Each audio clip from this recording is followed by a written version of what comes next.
everyone. It is such a pleasure to welcome you all to our opening keynote and to introduce our speaker. He is one of the most important and influential researchers in the field of online interventions. Who am I talking about? Dr. Gerhard Andersson. He is professor in clinical psychology at Linköping University in Sweden. He received his PhD in clinical psychology from the Uppsala University in Sweden and his master's degree in the same university. Dr. Andersson is also chief editor of Internet Interventions Journal, published by Elsevier, associate editor of Cognitive Behavioral Therapy, and academic editor of Peer J. He is also founding member and former president of the International Society for Research on Internet Interventions and founding member and the current president of the European Society for Research on Internet Interventions. Professor Andersson has published more than 710 research articles, 50 chapters, and 20 books. In 2016, 2017, 2018, 2019, and 2020, Dr. Andersson was on the list of the highly cited researchers, also on Google's list of highly cited researchers. So you know now why we are so thrilled to welcome Dr. Andersson. He will present us with the keynote talk, Internet Intervention State of Art.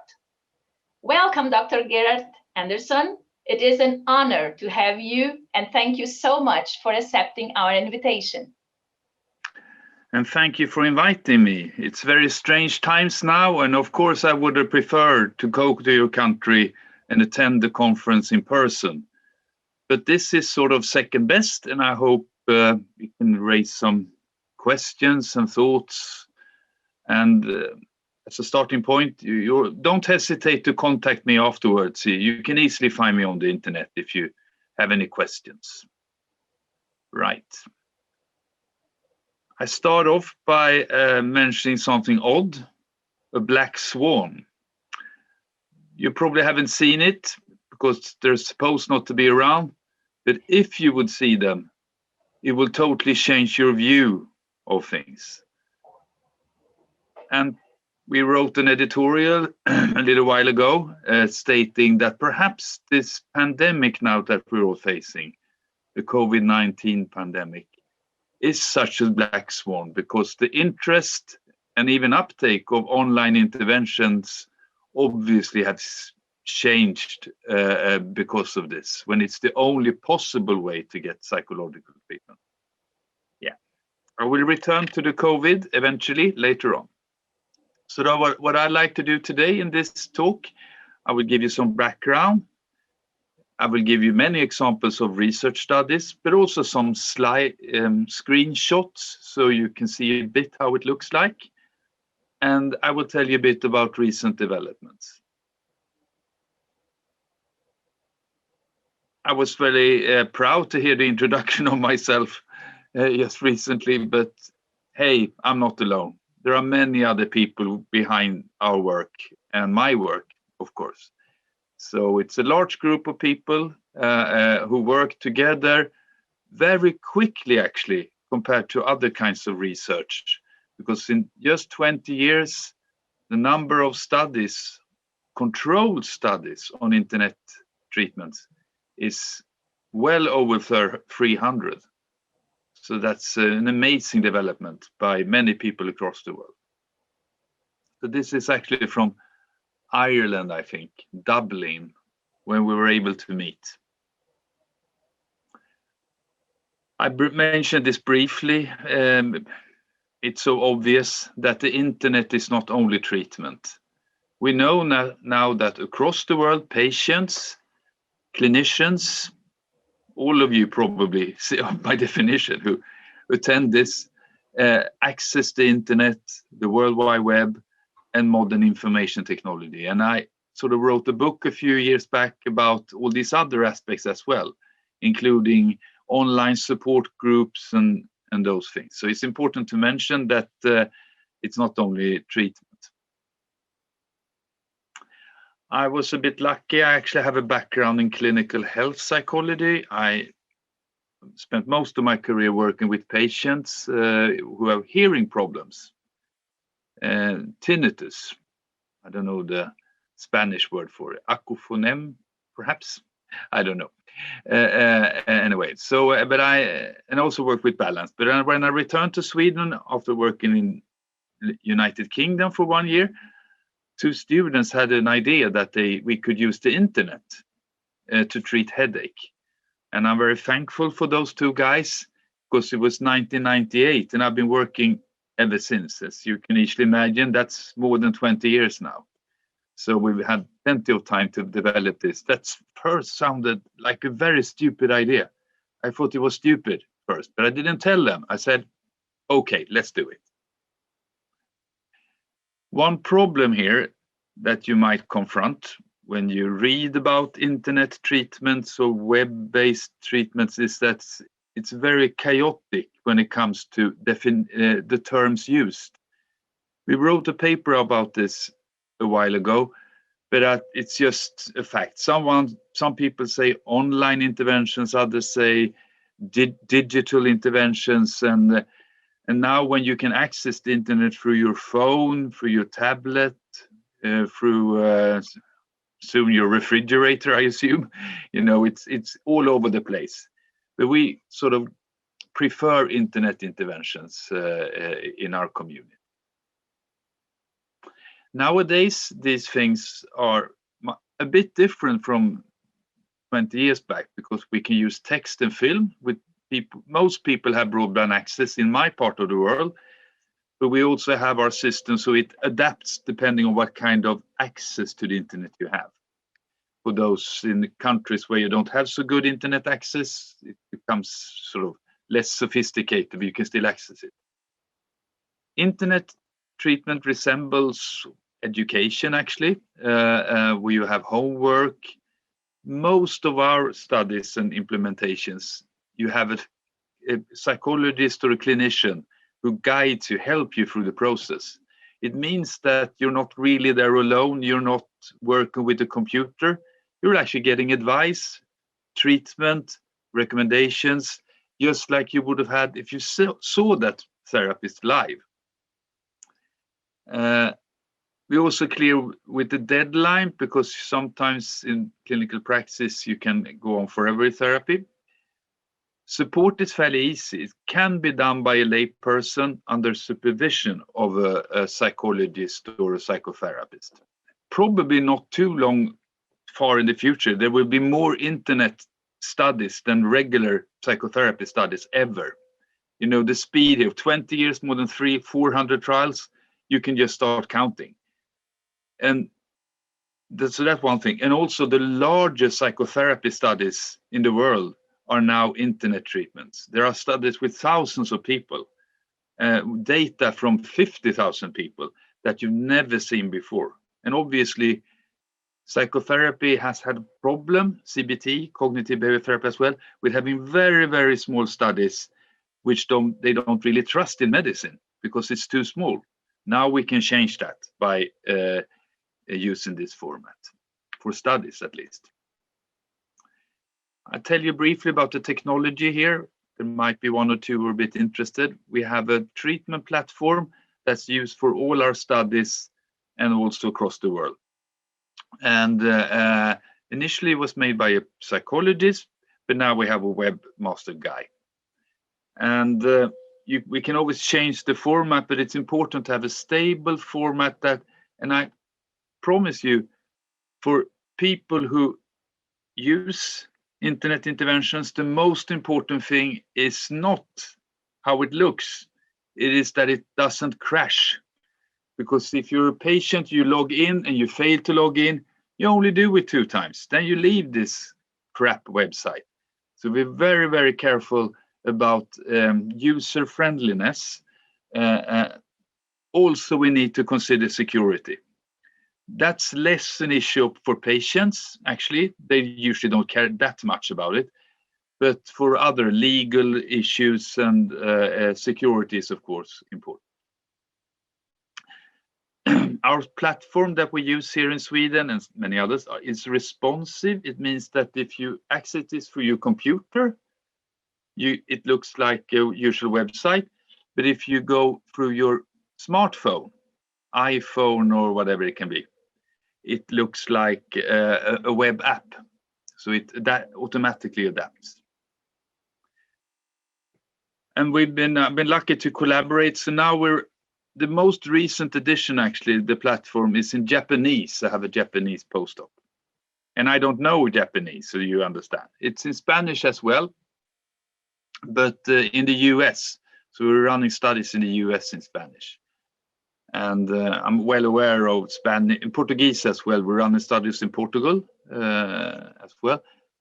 But I'm well aware of in particular Spanish, that there might be different cultural differences between countries who share the Spanish language. So we also work with cultural adaptations of interventions. Right? Just a few screenshots here so you get a feel of how it might look like. This is for the ringing in the ears tinnitus problem in the United Kingdom. Not the most beautiful website, but still working. And treatment modules that you can go into and then read more and learn more about your problems. And also video demonstrations, because now we can have that. We couldn't have that 20 years ago. People had so slow access to the internet. Now it's quick. So, work registration sheets. And here's an example of, by comparison, Sweden, where I live, it's a fairly small country by your standards. Perhaps it's 10 million people. Around 20% have a different sort of immigrant background or different language background. It means that they might prefer to get treatment in their own language. And that's very hard to handle. But this is a possibility for the ones who can read. This is a Kurdish study done in our country.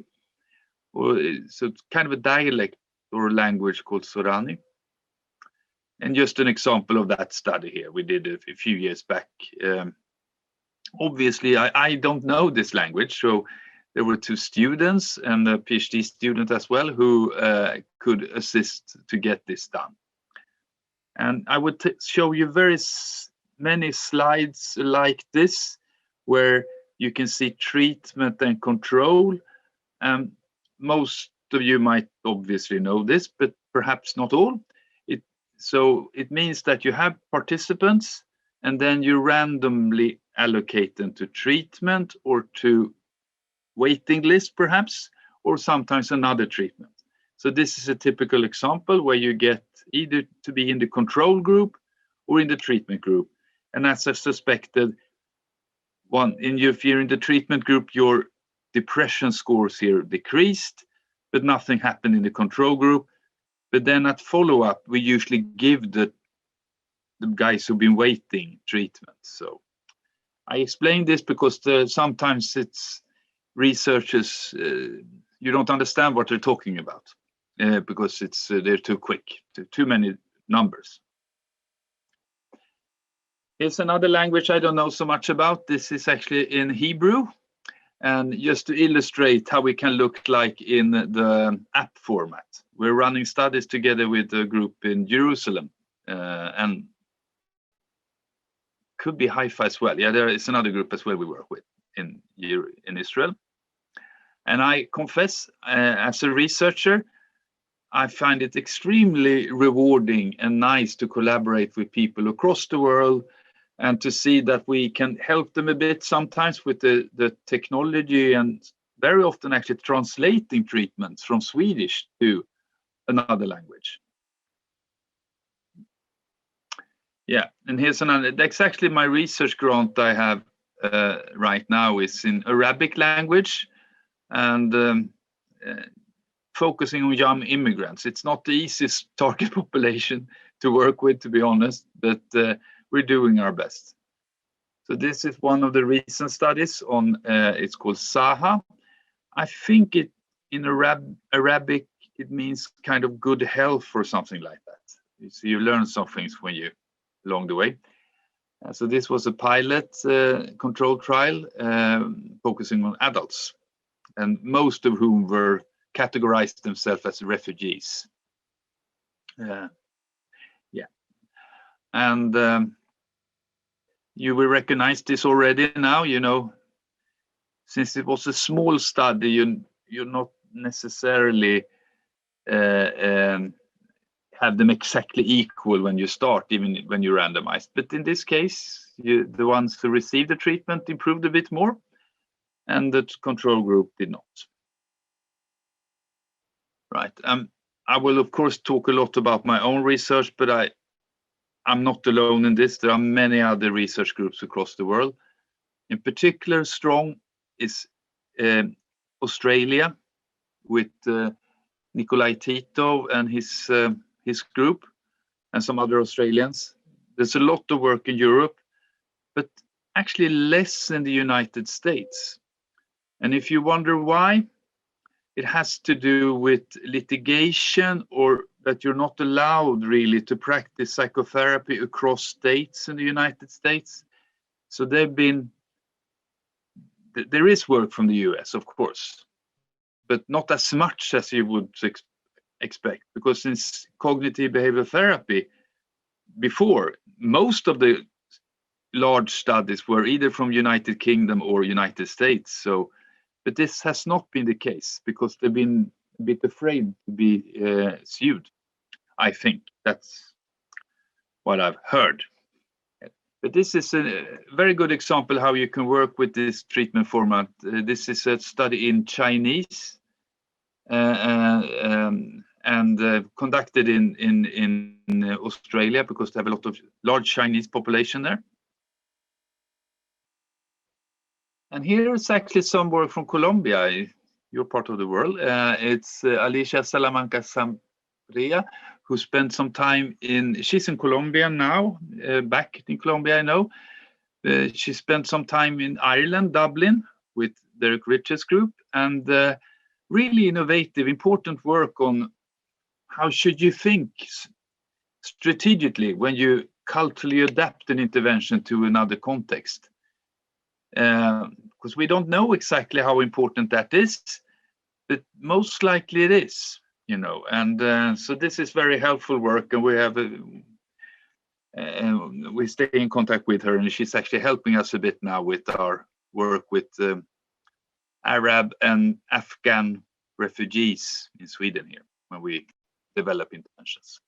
Yeah, so you're doing stuff there as well, and there's some very good work in Spain I forgot to mention, particularly in Valencia, where Cristina Botella and Rosa Maria Banos, two professors who've been working for a long time with this.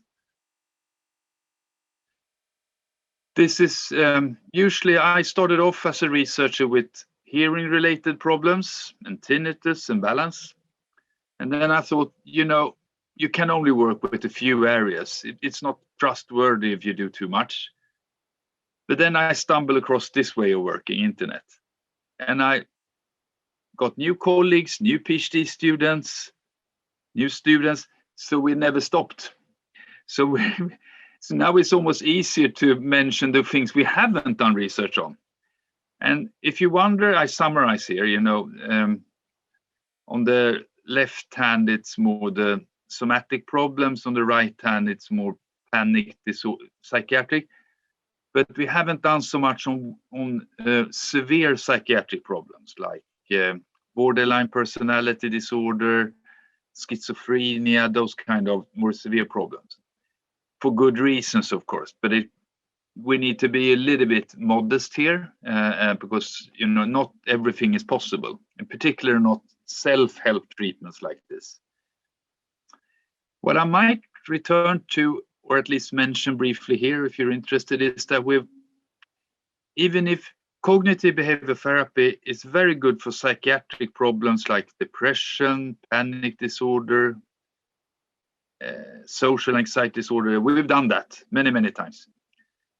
But when we see patients in clinic, they sometimes come seek our help for other problems. They have problems with perfectionism, not getting things done, procrastination, loneliness. So we've started doing studies on these problems and develop treatments that doesn't exist in the face-to-face format before. So these are just examples of that, right?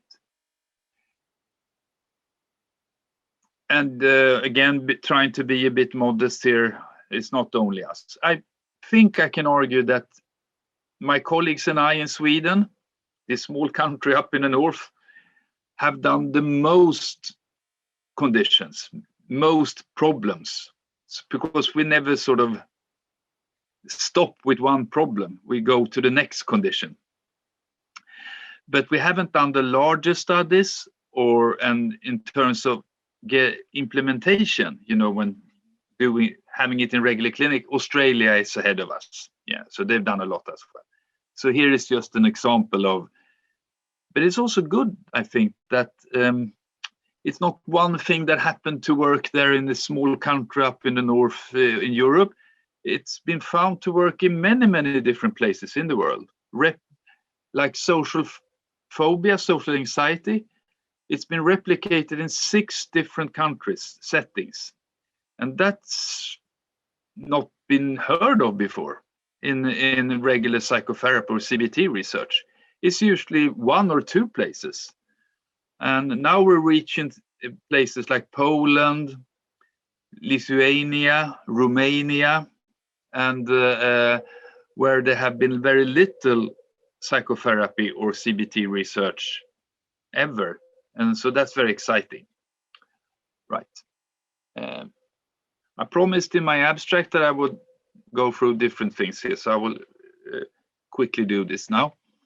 Is this as effective as face-to-face treatment? It's a very good question, obviously, because you can reach many more, but if you don't treat them so well, is it really worth it?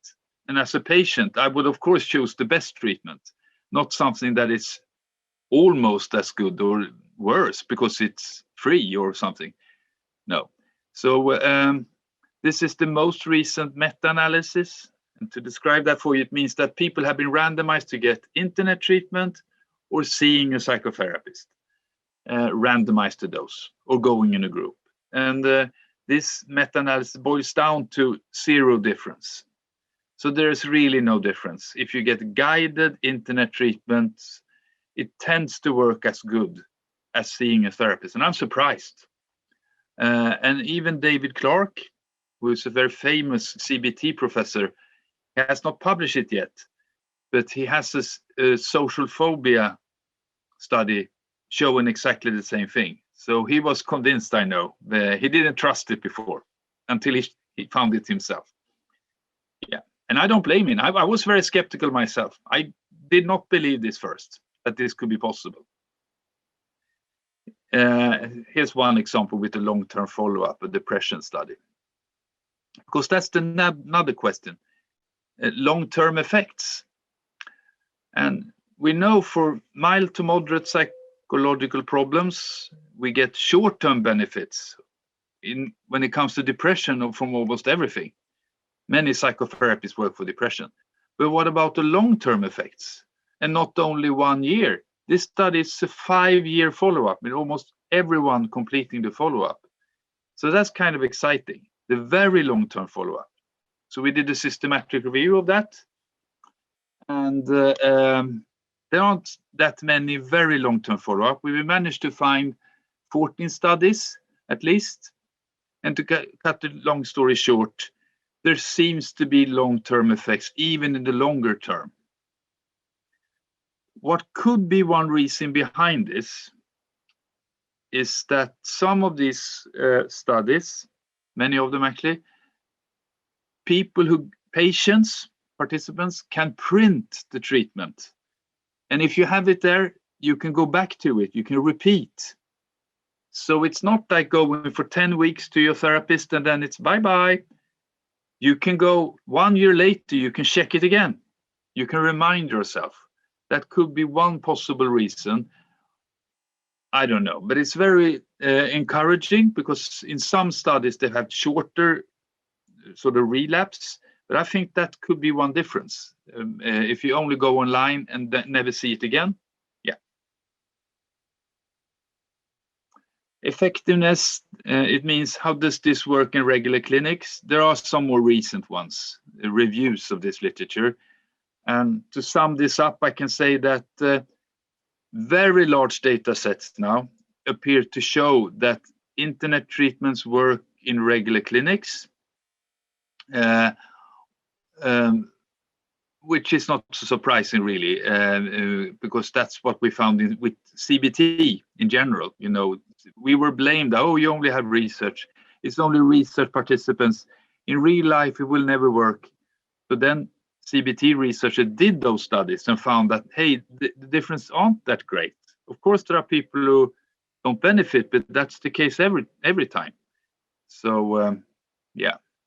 And here are large data sets from Sweden, actually, when it's implemented for depression, social anxiety, and panic disorder. Yeah. Right. I show you this because in an area when there's so much research produced, almost new controlled studies at least every month or every week almost, new studies, it's very important to get systematic reviews done. But then there are many systematic reviews and meta-analysis. So then I stumbled across this thing called umbrella review. It sounded funny, like an umbrella. And so we could locate the most recent meta-analysis to see what do they show. And here is some stats of technology or effect sizes, and I will explain what it means. So we extracted 9 reviews, the most recent one, because obviously there's no point in having a meta-analysis that's 10 years old. You get the most recent one to get the most recent evidence. So for panic disorders, the effect sizes appear to be very large. And usually we say that 0.880 is a large effect size. So this is above 8. Social anxiety, also large. GAD, just close to large effect. PTSD, post-traumatic stress disorder. That meta-analysis was based on 11 studies, fairly large as well. Major depression, it varies a bit. There are many studies, and I will turn to those very soon, on transdiagnostic treatments, where you don't focus on one disorder, you can have several or mix of disorders. Yeah. That is enough. And another way to do research before I move on this area is also a fairly new thing, is when you can contact the researchers and combine all the data and do something called individual patient data meta-analysis. It's very good for looking at predictors, and because you have the raw data. And we've managed to do that with our own data set a little while ago. And I think this is a fairly accurate estimations of what we achieve in CBT in general, if we're a little bit modest. So in this case, around 60%, more than that, are recover. But if you also, within those, there are people who get much better, that we could call reach remission. And those are about a third. Obviously, there's a proportion who don't improve at all. And in another report, we have estimated the ones who deteriorate and get even a bit worse. Not necessarily because of the treatment, but anyway, at post-treatment, they have higher scores than they had when they began, around 5%. Yeah. Tailored treatments. It builds on the idea that people don't have one problem. They don't come in one size. They have mix of anxiety and depression and health problems. So we've done loads of studies on that. And we came up with this more than 10 years ago. And I will talk you through this quickly here, so you get a hunch of this. By the way, this is a buffet, and in Swedish it's called smörgåsbord. And it's one of the few Swedish words that have been incorporated into the English language. So that's why I mention it. I don't know what it is in Portuguese or Spanish, but you probably have a similar word for buffet.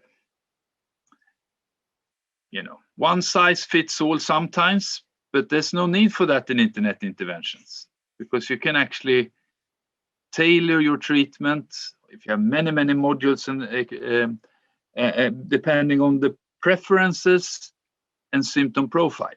That's the basic idea. And I would, at least if I were a patient, I would prefer something that's specially made for me instead of something that everyone should have, you know. The first study is more than 10 years ago now, and appeared to work. You recognize this now, right? Treatment versus control for mixed anxiety. Here's a busy slide, but it's just showing you exactly in Swedish that you might have some basic modules, treatment components, but then you branch out and tailor depending on your symptom profile. And that's a very common thing we do. So you need to start with something introduction, and then you move on depending on your symptom profile. So this was one of the first on depression. We compared tailored versus a regular depression treatment. Not huge difference, but for the ones with more problems, not surprisingly, the benefit was greater for the tailored one. And that's sort of a good thing to consider. That fits with CBT as well. When you might use your manual, but then if there are some other treatment, you might go away from the manual and focus a bit on the special problems the patients might have. And why not preferences? Again, be modest here. There are other people doing this as well. So this is a group in Switzerland who found basically the same thing.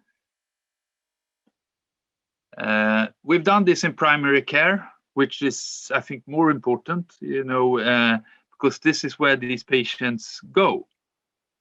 And it took very long time to do this study. Usually they were very quick, but this one took time. Same story, appears to work. And older people, this is also a bit of a cliffhanger. Older people, there are much less psychotherapy research on older people. Most studies are on middle-aged people. There are some on children and adolescents, but not so much. But very little on older people. So we received some funding for that, and did some studies on older people. Again, tailored interventions depending on their problems. And on chronic pain, we've done one of those as well, and actually eating disorders. Right, so there's a meta-analysis on that as well, showing that tailored and transdiagnostic treatments tend to work. And I was a bit disappointed. I'm co-author of this, but I was disappointed because the transdiagnostic treatments where you get one size fits all are just as good. So, yeah. So even if I think tailored interventions sound better, they appear to be about as effective. Behind the scenes, I know that most of the studies on unified standardized treatments have been done in Australia, where they actually give access extra material, so you can actually tailor a bit. So there's a lot of confounding here. Right, and this on depression scores. Right. Years back, the first tailored study, I came up with the idea, perhaps we could ask the patients to choose themselves what to work with.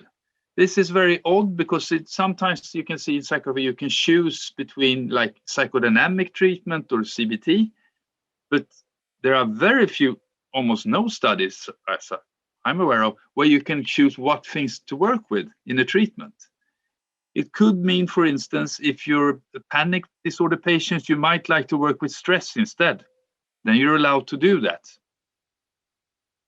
So this is an unpublished study for you, and very large one, 200 people who using something called factorial design.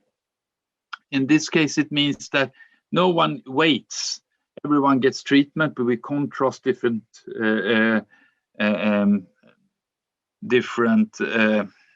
interventions or styles of interventions. So we could ask half of the patients could choose their own treatment following a recommendation, and half we tailored for them based on their problem. And then we had something called support on demand, which means that you get support when you need it. Otherwise, we chase them and how are you doing? You know, that kind. We had supervision versus no supervision, but that's didn't show anything, so I won't tell you more about this. Overall, most people improved on average, you know, regular effects. Fairly young sample here, not as old, perhaps. Usually in depression studies tend to be a little bit older, and very often it's a majority of women, and that's a partial limitation because in many of the studies across the world there tend to be a bit more educated people. It's not necessarily that you know, that they suffer more. No, it's more like the educated people are more eager to be research participants. They know that it's good to be research, and if you're not so well educated, you might be a bit more hesitant or suspicious when it comes, and that's not typical of this research only. It's all psychotherapy research basically suffers from this. But we're getting more and more people with less education now, and they seem to do as good. So education doesn't predict outcome. That's important. Right, so you could choose out of 15 different modules. I'll tell you this just quickly, briefly, so we reach the end. And so this is the interesting finding. The ones who could choose their treatment themselves actually did a bit better than the ones we tailored for them. I was so surprised. I was hoping that would be just as good, perhaps, but not better. Having said that, and having some research, we've done this another time last year.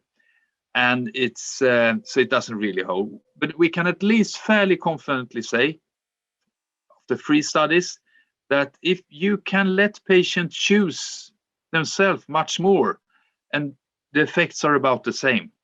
So I'm sure about that, but in this case, it appeared to be better, but I'm not so confident about that. The way you get the support, it's a little bit better to get scheduled support, in particular when it comes to dropout. But yeah, on demand seems to work as well. And now we've done a similar studies on factorial design on adolescents with anxiety. And the important story here is actually, I will go quickly to what we're focusing now, is to get better at the educational side of treatments. Because this, you could view this as online education. So could we boost the educational aspects, like repeating, summarizing? So we did this contrast in this study.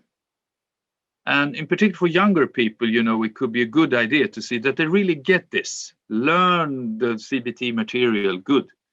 And it was actually better to get the learning support as at post-treatment. So we also compare with chat sessions, which we found in the previous study appear to be good, but that didn't add anything. Okay, are there any problems in this? Of course there are. There have been mixed attitudes. We have trials where we haven't had so good results. I'll show you an example here. This is attention training, where cognitive bias modification training. It was, you see the bars here, and then you see there is no usual drop here. No drop whatsoever. So that was not as good, and predictors are very unclear. One odd exception is that we work with neuroscience people, and in one of the studies we had very good predictive value of using machine learning and brain imaging before. But I'm a bit hesitant. That needs to be replicated, and also it's too expensive. You know, I would doubt that we will have brain imaging for every patient we see to decide whether they should have treatment or not in the future. But who knows? So it's an interesting thing. We've also done research on genetics. Okay, almost reaching the end now. What about the COVID-19 that I mentioned briefly? Well, everyone is focusing on this now. And I'm sure all of you who listen now, think about this daily. A bit fed up with it, but also very tragic. You might have suffered yourself or have relatives, and who knows how long this will continue. Hopefully the vaccine will work if we get it, There are also many people who suffer psychologically and who might need some advice, support. And we've started to work on this here in Sweden now. There's one study already published by another group, and we've done one data collection in the summer when it was very calm. And now we've just recruited for an ongoing study here, a second phase. So I'll tell you briefly about this. This is called Corona Cope. It was a small study. We ended up with 50 people.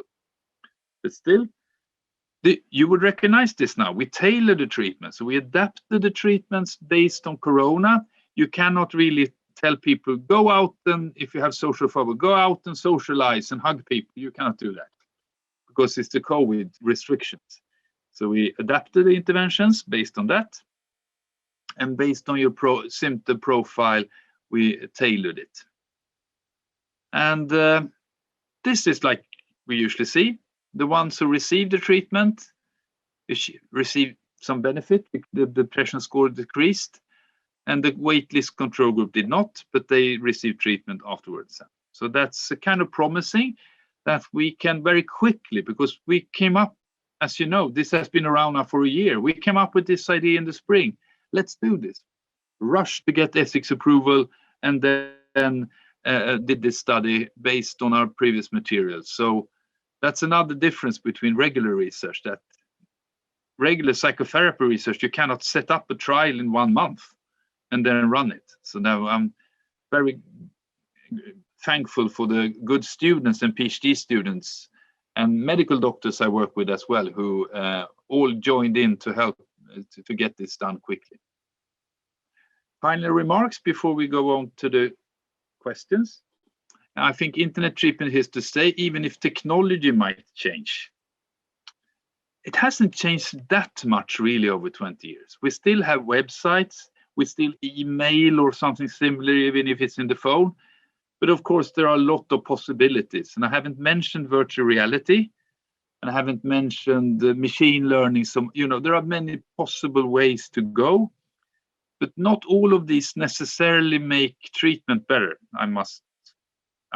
I need to see that before I'm convinced. But it can be a way to answer questions regarding mechanisms, and particularly learning is an aspect. But there are many studies on how well CBT works, but very few studies on how much do the patient learn. And do they remember the treatment 1 year later? Do they practice it 1 year later? So that's an example. And more people now, factorial designs are coming up, where you, instead of waiting, we already know that this is better than waiting. Perhaps we could use factorial designs. And I think more people can be reached now across the world and starting to do world trials or collaborate with you guys in your part of the world, which is very easy to do, where for example, technology might be using our system, and then with the focused research project. So it has fostered collaborations much more than was possible before in the face-to-face time. Okay. By that, I actually went out this morning and had a picture of my bicycle standing there. And it's true, we have loads of snow right now. I don't know if you have snow as well. It's been very cold as well. Last winter, we almost had no snow. So I'm sort of glad of this, at least, even if it makes it a bit more difficult to bicycle. Thanks a lot for your attention, and I look forward to hear if you have any questions. Thank you so much, Dr. Andersson, for sharing so much knowledge with us, and congratulations for your exceptional presentation. Now we will do some questions and answers. We have some. Okay, so perhaps we could begin with the fact that now these days everyone needed to go online, so not necessarily interventions that are really tailored for online, or people, even therapists that are tailored to do it. So I really would like to hear you a little bit about how you see this all this scenario, given the data that you have seen. What do you think is not recommended, for example, for a therapist to do an online psychotherapy? Or would there be, for example, in your opinion, common mistakes that clinicians make in online environments offering psychotherapy? I know you talked a lot about your research and your asynchronous interventions, but that's probably not the reality of the most of the people that are actually seeing us today. So if you could comment a little bit about it. Yeah, thanks a lot for your comment there and question. Yeah, that's a huge difference actually. If you provide video therapy, you can actually call it. And there's much less research on video therapy. And I would argue that text material, educational programs that we're testing are not used enough, could be used much more. And there's no reason why you couldn't combine. We've done studies on, I didn't mention that, but on blended treatment, where you see your psychotherapist or do a video chat and then work with the self-help material. And I usually tell this, that in medical research they've shown that at the best, a patient remembers 30% of a medical consultation. And just think how much the patient remember from your therapy session.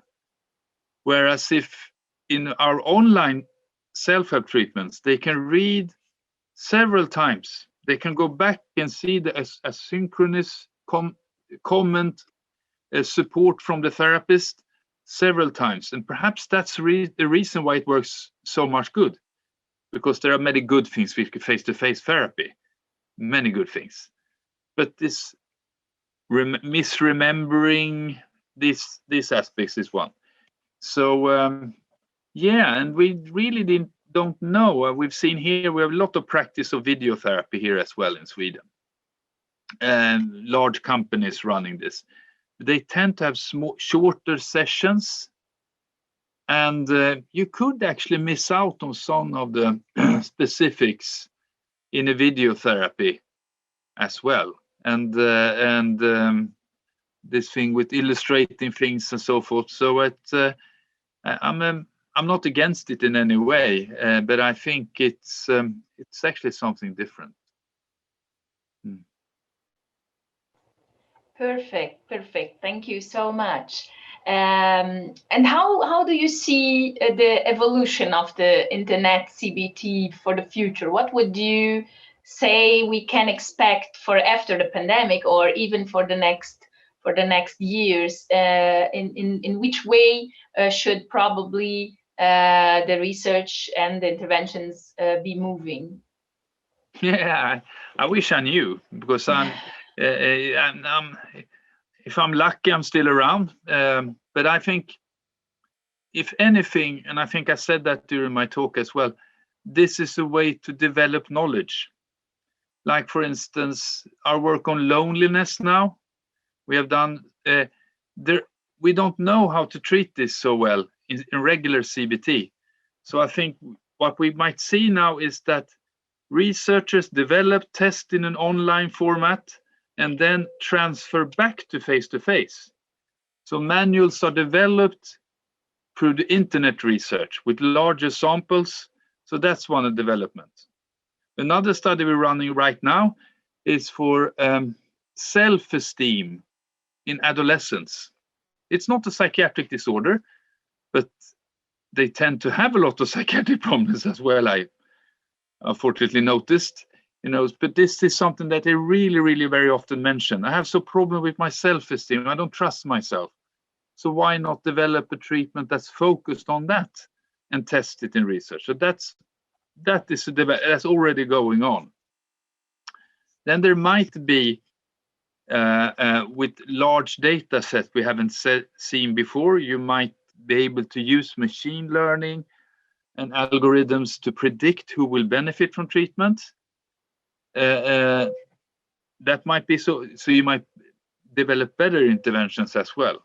But I think it's more urgent to start working with problems that people have, psychological problems, rather than trying to understand how our treatment works, if it works.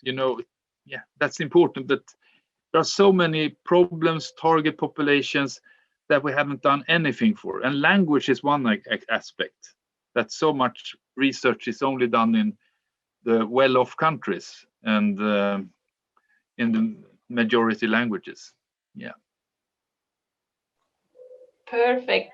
Very good and very stimulating this to have the opportunity to hear you about these themes. Shall we one question more, please? Yeah, you can go on. Yeah, of course. Okay. You mentioned now about the specific things that haven't been done.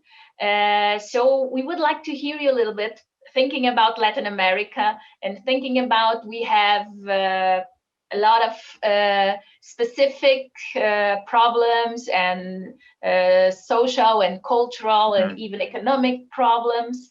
So, and you mentioned in your talk something about that lower education is correlated to less access to interventions, to internet interventions, if I did get it right. And that's something really concerns us. It's really a concern because actually we have still a big part of our population that perhaps would have less access to internet interventions. So not necessarily. I think they have phones, most of them. Yes. Most of them have phones, smartphones. Yes, but perhaps you mentioned about a little bit suspicious about that's true. That's true. Research and even because I think I loved the part where you mentioned about the tailored interventions and even the blended interventions.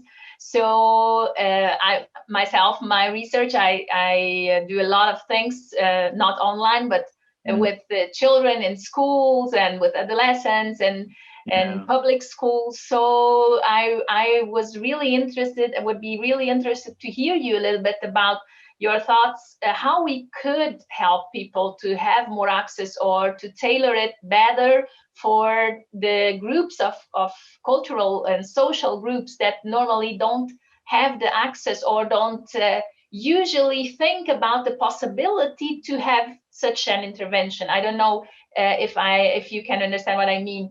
I think perhaps people, it doesn't cross their mind that they could have, for example, an intervention, an internet for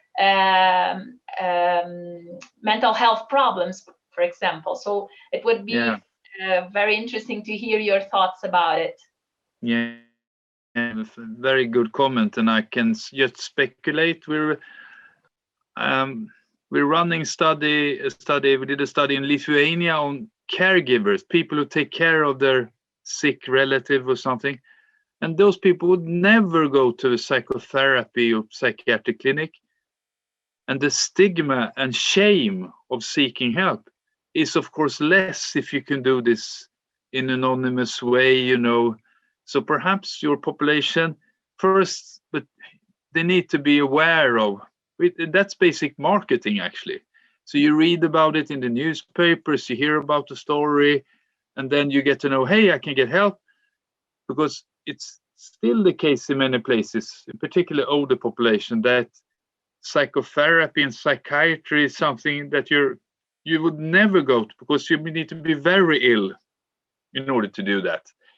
But once you get this, perhaps we should call it something different, more like life skills or something, to reach those people who don't like to identify themselves with depression or anxiety or or things like that. So I think it's a challenge, but I think it can be done, and I think the interest now in getting, particularly self-help, life skills, is greater than it was before.